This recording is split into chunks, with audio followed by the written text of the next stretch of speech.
Subscribe to take your place in this universe full of science fiction and horror stories, and go after the unknown, because some truths are hidden in the dark. The sky above the capital burned violet, streaked with the dying embers of warships breaking apart in the upper atmosphere. Their shattered hulls plummeted in eerie silence before roaring into fiery destruction upon impact. Towers once adorned with banners of the Galactic Kanzi now stood fractured, their steel skeletons exposed, reaching skyward like the remains of long-dead giants. Smoke slithered through the streets, thick with the acrid scent of burning metal and the remnants of battle. Somewhere below, the last echoes of gunfire faded into distant silence. The city had fallen. Captain Adrian Vale stood on the edge of a crumbling bridge, the wind tugging at the loose straps of his reinforced vest.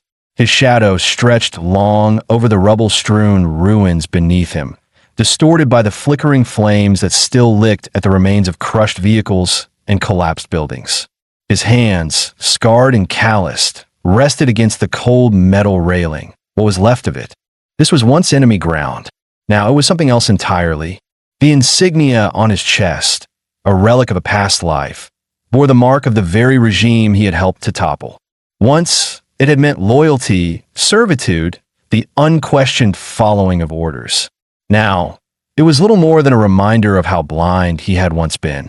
The Council had designed him to be a weapon, a body sculpted for endurance, a mind honed for war.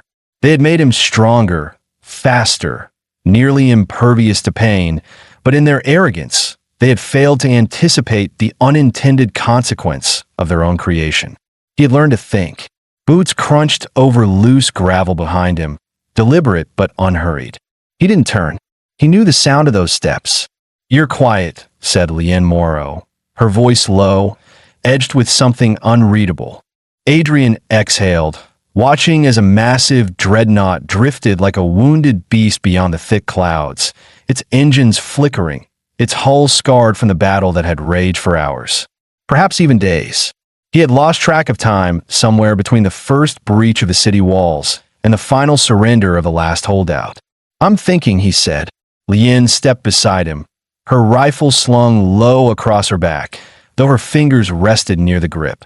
Even with victory in hand, she remained on edge.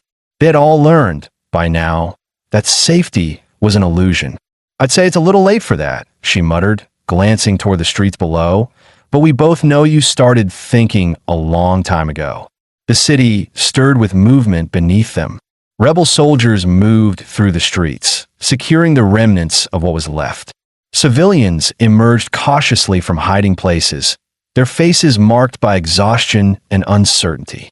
They had lived under the Council's rule for so long that freedom must have felt like a foreign thing. The air carried the acrid remains of destruction, but beneath it, something else lingered, a sharp, electric hum of possibility. Adrian's gaze swept across the remains of what had once been the Council's most fortified stronghold. "They never believed we'd win," he murmured. Leanne scoffed. "They never believed we could fight. And that had been their greatest mistake." The Galactic Kanzi had ruled for centuries, their grip on the galaxy absolute. They had played God with the species under their control, manipulating civilizations like pieces on a board, orchestrating wars only to send in their own forces as peacemakers. And for decades, humanity had been nothing more than one of their tools, expendable soldiers, genetically refined for the battlefield, stripped of the right to question the orders given to them. The first time Adrian had hesitated before pulling a trigger, it had been a fleeting moment, a flicker of doubt so small it could have been dismissed as a malfunction. But it wasn't. It happened again and again. The logic that had once guided his every action no longer made sense. Why were they fighting? Who were their true enemies? If the Council's rule was so absolute, why did so many worlds resist? He had voiced those questions once, in the secrecy of a barracks where walls had ears, and he had nearly paid for it with his life. But he hadn't been the only one asking. It started as a whisper among the soldiers, a creeping awareness, a slow unraveling of the absolute obedience that had once defined them.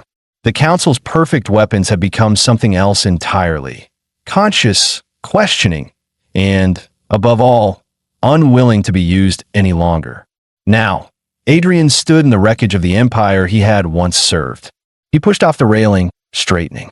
The battle was over, but war was never won by destruction alone. The council's reach had extended far beyond this city. Even with their capital in ruins, their influence ran deep. If they were to be truly free, they would have to root out the corruption that had festered in the shadows for centuries. "We don't have time to stand here," he said, stepping forward. "They'll regroup." Lien fell in a step beside him. "You think they still have fight left in them?" A grim smile tugged at the corner of his lips. "They always do." She exhaled sharply, but didn't argue. They moved down into the city, past the remnants of the last battle. Fires still burned, casting the ruins in a flickering, almost surreal light. The bodies had not yet been cleared. Some wore the insignia of the council's elite guard. Others had once been their own, soldiers who had broken free too late, who had hesitated at the wrong moment. Adrian stepped over the remains of a fallen war machine, its once gleaming metal now scorched and useless. For all their advancements, the council had not been prepared for this. They had underestimated their own creations. The soldiers moving through the streets now, the ones who had fought for something more than orders, had once been nothing more than weapons in the council's arsenal. Now, they were something else entirely. Survivors, revolutionaries, and they were free. Adrian's hands clenched briefly at his sides before he forced them to relax. He had spent his whole life taking orders, marching toward a future someone else had dictated. That future was gone.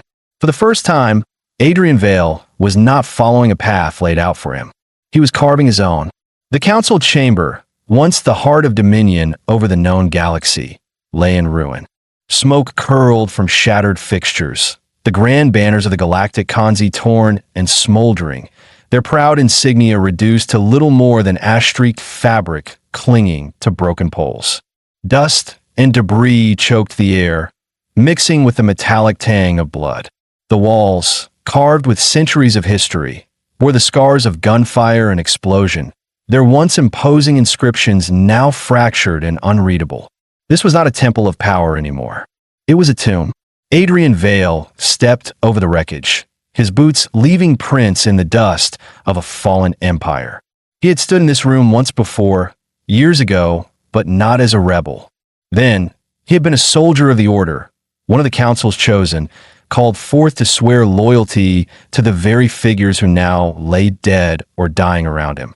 He had not questioned his place then, had not even considered it. It was his purpose, written in his DNA, coded into his bones. Now, he was the one holding the gun. Behind him, Lien Morrow moved with quiet precision, her rifle at the ready, her sharp gaze flickering across the chamber shadows. They had secured the city, routed the last of the defenders, but victory was never absolute. Power, even broken, had a way of twisting itself into something new. The council had ruled for too long to vanish in a single night, and Adrian had no illusions about the weight of what they had done. A sound broke the silence, a rough, labored breath. Near the base of the dais, a figure stirred, half buried beneath the remains of an overturned console. Adrian recognized him immediately. Counselor Eldrick Rhine. Once, the man had commanded entire fleets with the stroke of a stylus. He had drafted the supremacy doctrine, the decree that had justified the subjugation of untold civilizations, the systematic breeding of human soldiers, and the quiet erasure of any world that dared resist. He had called it peace, progress, order. Now, he was struggling to crawl from the wreckage, his once pristine robes torn and streaked with soot. Adrian approached slowly, the weight of his weapon a familiar presence in his hands. He did not raise it yet. Rhine's head lifted, and for the first time, their eyes met. Something flickered across the counselor's face. Not fear, not exactly. Recognition, as if he were looking not at an enemy, but at a mistake he had once thought impossible. "You," Rhine rasped, voice hoarse from smoke and exhaustion. "Vale." Adrian tilted his head slightly. "You remember me." A rough, wheezing laugh. "How could I forget? You were one of our finest." Adrian, let the words settle for a moment. There was no nostalgia in them, no regret. To Ryan, he was not a person, only a tool that had turned against its maker. "You were wrong," Adrian said. Ryan coughed a wet, rattling sound. "Am I?" He shifted, grimacing as he tried to push himself upright against the broken column. "Look around you, Captain. Look at what you've done." He gestured weakly toward the shattered remains of the chamber, the city beyond its ruined walls, where the fires of rebellion still burned. "You think this is freedom?" Adrian studied him. "It's a start." Ryan's laugh was softer this time.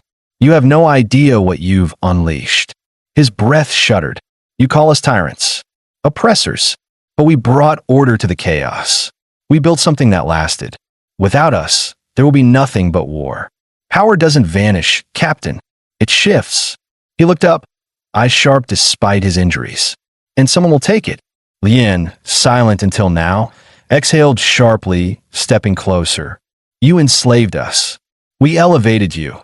Ryan shot back, sudden defiance flaring in his voice. "Do you think humanity would have reached the stars without us? You were primitives, divided. You would have torn yourselves apart before you ever set foot on another world. We gave you purpose. We made you more than you ever could have been." Adrian clenched his jaw. He had heard this argument before, from generals, from scientists who had looked at him and seen only numbers and calculations.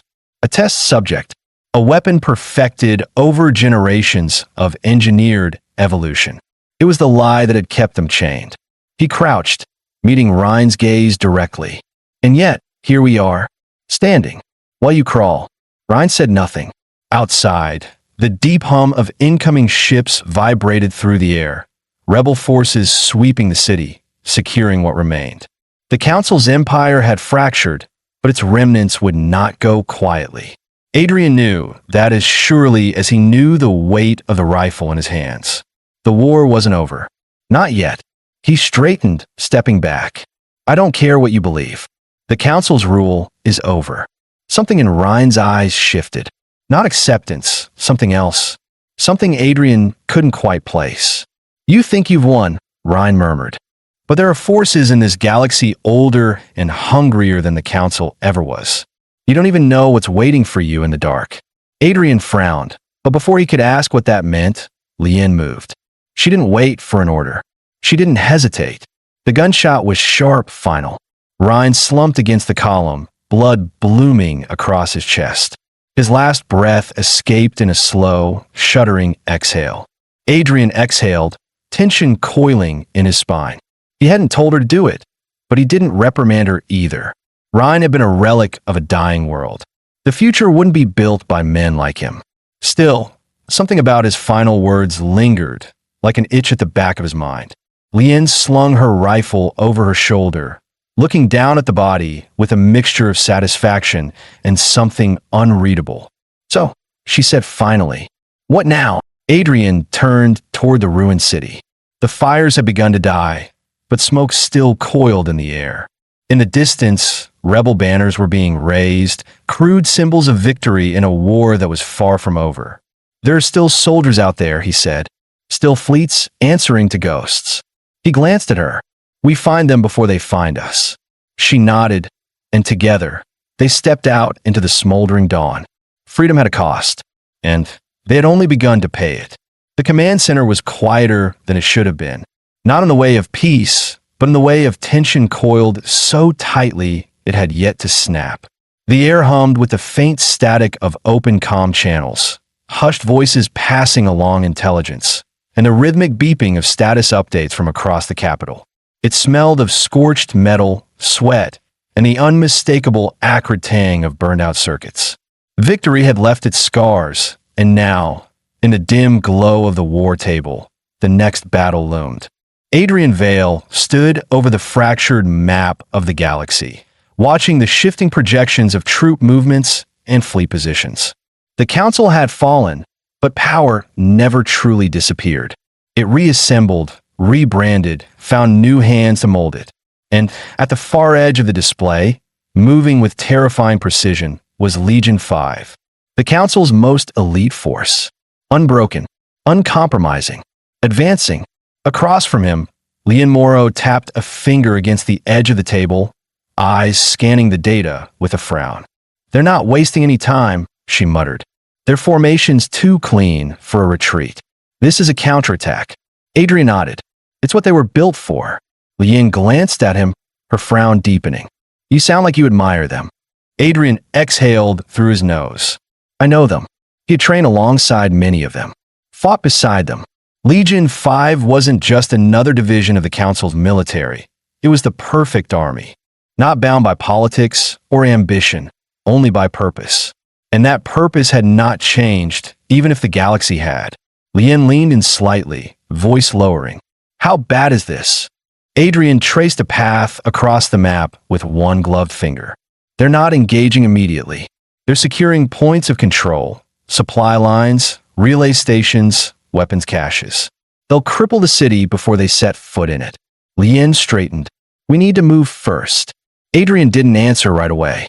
He studied the map, but in his mind he saw something else. Drills on frozen moons, zero-gravity combat training, the silent discipline of soldiers who had never been allowed the luxury of doubt. Legion 5 didn't fight for conquest. They fought because they had been made to, because they had never been given a choice. But choices had consequences. Adrian had made his. Now, he had to force theirs. We're not defending the capital, he said at last. Lien blinked. Excuse me? If we hold the capital, they'll tear it apart. They'll cut off resources, take down comms, and starve us out before making their final push. We'll be fighting on their terms. Lien folded her arms. So what do you suggest? We just let them march in and take it. Adrian looked up at her. We divide them. A pause. Then, slowly, understanding flickered in her expression. They operate as a single force, Adrian continued. That's their strength, but it's also their weakness. They're not built for fragmentation. We lure them into multiple conflicts, force them to adapt, to fight in ways they weren't trained for. He pointed to 3 key locations on the map. We scatter their forces, make them chase ghosts. The moment they're split, we strike where they're weakest. Lien tilted her head, considering. That's a lot of trust in unpredictability. Adrian's jaw tightened. I'd rather gamble on chaos than fight them in a straight line. A sharp beep interrupted them. The main comm station flared to life, and a grainy image of a scout pilot flickered onto the screen. His face was pale, eyes shadowed with exhaustion. Captain Vale, he said, breathless. It's confirmed. Legion 5 is mobilizing. They're targeting key infrastructure first. They're not coming in with a full fleet assault. They're dismantling the sector piece by piece before making their move. Adrian exchanged a glance with Lien. He had been right. How many ships? Lien asked. The pilot hesitated. More than we can take in a direct fight. Adrian clenched his fists against the table's edge. Lien straightened. Then we move. Now. Adrian didn't answer immediately. He turned back to the map, studying the galaxy as though it might offer some new revelation. Then, quietly, he said, No. Lien stiffened. No. We don't just run, Adrian said. Not yet. Her eyes narrowed. Then what exactly do you have in mind? Adrian exhaled slowly. We're going to wake up the rest of the soldiers who haven't figured out they're free yet. Silence. Then Lien shook her head. That's a long shot. They were built like us, Adrian said. Conditioned like us. But they haven't had the chance to question yet. He met her gaze. We give them that chance. Lien studied him, then exhaled sharply.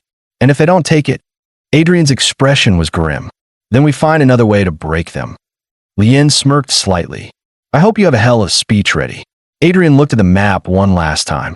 He didn't have a speech. He had a mission. Get the fleet ready, he said. We leave in 2 hours. Lien's eyebrow arched. Where to? Adrian's lips curled into something that wasn't quite a smile. To the one still waiting for orders. The Oblivion's edge cut through the black, its hull a shadow against the endless sprawl of stars. The ship was old, its frame scarred from battles fought under the Council's banner, but it had been repurposed, like everything in this war. What had once been a vessel of oppression was now a spear thrust into the unknown, heading toward a fleet that had not yet chosen a side. Adrian Vale stood on the bridge, hands clasped behind his back, eyes locked on the distant formation ahead. Legion 5's warships remained in precise alignment, their presence a silent warning. They were not attacking, not yet, but neither had they turned away. Leon Morrow sat on the edge of the comm station, one boot tapping against the floor in an erratic rhythm. Tell me again why they haven't fired on us. Adrian exhaled, gaze never leaving the viewport. Because they don't see us as a threat. Not yet. Lien shot him a dry look. We took the capital, killed the council. You'd think that'd make an impression. They don't think for themselves, Adrian said. Not in the way we do. They're waiting for orders. Lien folded her arms. From commanders who are dead. Exactly. For all their lethal efficiency, Legion 5 had been designed for obedience. Their hierarchy was absolute, their discipline unshakable. But remove the voice that commanded them, and they drifted, not directionless, but hesitant. They were soldiers in formation with no war to fight, a blade still sheathed. The challenge was getting them to realize they could wield it for themselves. A sharp chime rang through the bridge. The comms officer turned toward them, her expression taut. We're being hailed. Adrian nodded. Let's hear it. The speakers crackled, then a voice, steady, controlled, but unmistakably sharp. Identify yourself. Adrian stepped forward. Captain Adrian Vale, formerly of the Council's 1st Division, now commander of the Free Legion. Silence. Then, you are a traitor. Adrian let the words settle before responding. That depends on who you think I betrayed. A pause.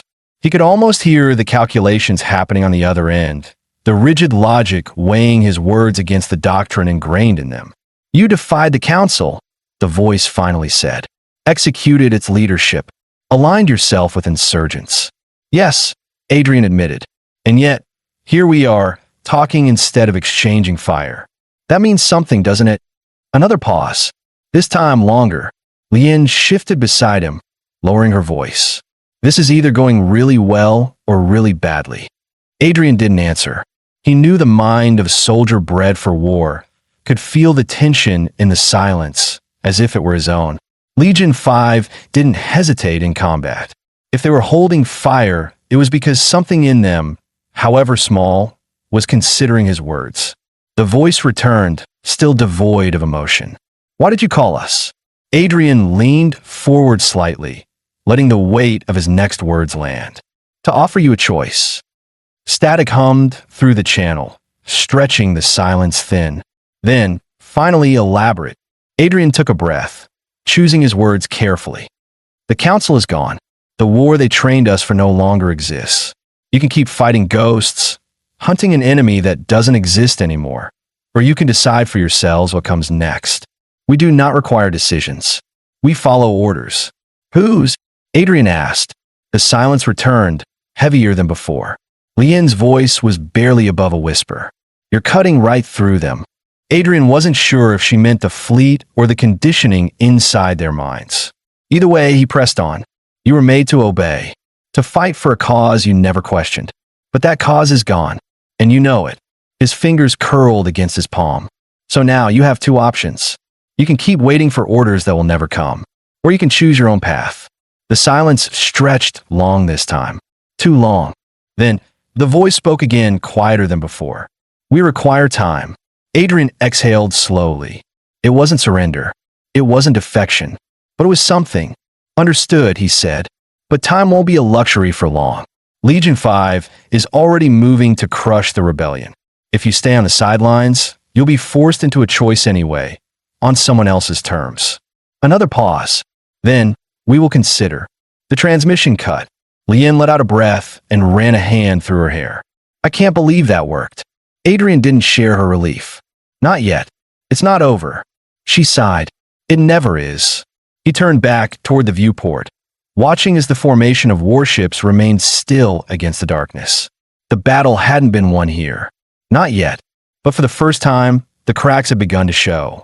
And cracks, if given enough pressure, could shatter even the strongest walls. The Oblivion's edge drifted silently along the outer rim of Legion 5's formation, its engines humming at a low vibration barely detectable against the void. The battle hadn't begun yet, But Adrian Vale knew it was coming. The war had reached a precipice, balanced on a knife's edge between diplomacy and destruction. He had given the soldiers of Legion 5 something they had never been offered before, a choice. Now, he had to wait for their answer. The bridge lights cast cold shadows over his face as he watched the formation of warships outside the viewport. They hadn't moved, hadn't fired, but neither had they left. That alone was significant. If they had truly dismissed his words, they would have attacked without hesitation. Hesitation was the first sign of doubt, and doubt was the first fracture in obedience. Lien Morrow sat at the tactical station, flicking her fingers idly across the console, though her restless energy betrayed her outward calm. "You're too quiet," she muttered. Adrian didn't look away from the viewport. "I'm thinking." "Yeah, well, if you're thinking about them seeing reason, you might want to lower your expectations." She leaned forward, scanning the fleet layout. They've had time to respond. If they wanted to defect, they would have. They weren't bred to defect. She scoffed. "No one's bred to do anything. We all choose in the end." Adrian turned to her. "Not if you don't know you have a choice." Lien studied him for a moment, then exhaled, shaking her head. "And what happens when they figure it out and still decide to kill us?" Adrian didn't answer. He didn't have to. A sudden chime from the comm station shattered the uneasy quiet. The officer turned toward them, a flicker of tension in her eyes. "We're being hailed." Adrian stepped forward. "Patch it through." The speakers crackled, then the same voice from before, calm, controlled, but this time not so certain. "Captain Vale." Adrian inclined his head slightly. "I see you've been thinking." A pause. "Your proposition was evaluated." "That's progress." Another pause. "Your logic is flawed. The absence of the Council does not alter the parameters of our mission. We were created to serve stability, to enforce order." Adrian's grip on the console tightened. "And whose order is that now?" A longer silence. Then, finally, "We remain unified in our purpose." Adrian exhaled slowly. "Then you've made your choice." Static hummed through the channel, filling the void between words. "Not entirely." Lien arched an eyebrow. "That's new." The voice continued, more deliberate now. "Some among us question. The concept of self-governance is foreign. Your actions introduced uncertainty." "Good," Adrian said, "because uncertainty is the first step toward freedom." The response came swiftly. "Or collapse." Adrian shook his head. "No. You think this war was about stability versus chaos, but the Council's stability was an illusion. It was control wrapped in the language of peace. They told you what to fight for, what to believe. Did you ever ask why?" Silence. Adrian pressed forward. "If your purpose is to enforce order, ask yourself, was the Council's rule just? Or did you simply follow because you were told to?" Another long pause. Then, "That is irrelevant." "No," Adrian said, voice firm. "That's everything." For a moment, nothing. Then the channel cut. Lien let out a low whistle. "Well, that didn't sound like a hard no." Adrian's jaw tightened. It wasn't. But it wasn't a yes either. The ship's engines vibrated beneath them, the Oblivion's edge still adrift on the edge of a battlefield that had yet to erupt. Adrian knew he had struck something in them. Doubt didn't vanish once planted. It festered, spread.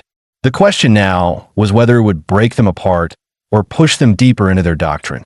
"Sir," the comms officer said, voice sharp. "New movement in the fleet." Adrian turned back to the viewport. One of Legion 5's ships was shifting, breaking from formation. Lien straightened. "That's a defection." Adrian wasn't so sure yet.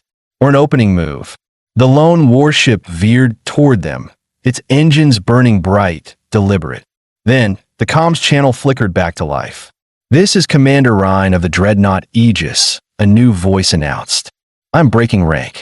I will hear what you have to say on my terms." Adrian met Lien's gaze. This wasn't surrender. It wasn't victory, but it was the crack in the wall. And that was all he needed. The Aegis loomed in the viewport, its dark hull reflecting the dim light of a distant star. A warship built for conquest, now hovering in the void between past loyalty and an uncertain future. It had broken formation, but the rest of Legion 5 remained still, their silence heavier than a battle cry. The choice was not yet made. Adrian Vale stood on the bridge of the Oblivion's edge, his fingers curled loosely at his sides, his body still, though his mind moved at a relentless pace. This was it, the final stand, not of weapons, but of will. The war had already been won in fire and blood, yet this moment would decide what followed. Lien Morrow paced near the comm station, her stance restless. "I don't like this." "You rarely do," Adrian muttered, eyes still fixed on the Aegis. She ignored the jab. "Ryan's playing a game. Nobody walks away from Legion 5 just like that. He either has an angle, or he's dragging us into one." Adrian exhaled. He wouldn't have broken rank if he didn't doubt. "He wants to hear what we have to say." Lien scoffed. "That's the thing, Vale. Since when has Legion 5 want?" The comm station chimed. "Incoming hail." Adrian gave a single nod, and the officer patched it through. The voice that emerged was steady, controlled. But there was something beneath it. A fracture, a hesitation, a man who had followed orders his entire life, now standing at the edge of something unfamiliar. "This is Commander Ryan of the Aegis." A pause. Then, "We will speak under neutral conditions. No deception. No conflict." Adrian stepped forward. "Agreed." Another pause. Then, "Prepare for docking." Lien's sharp inhale was barely audible, but Adrian caught it. He glanced at her. "You don't have to say it," he murmured. "Good," she shot back. "Because I'm going to say it anyway. This is stupid.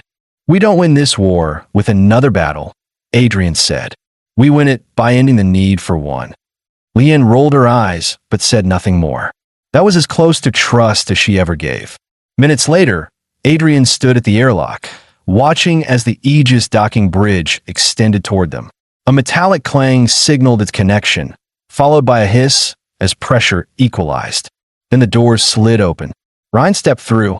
The man was younger than Adrian had expected, his features sharp, his uniform pristine despite the weight of his decision pressing against him. His eyes, however, told the truth.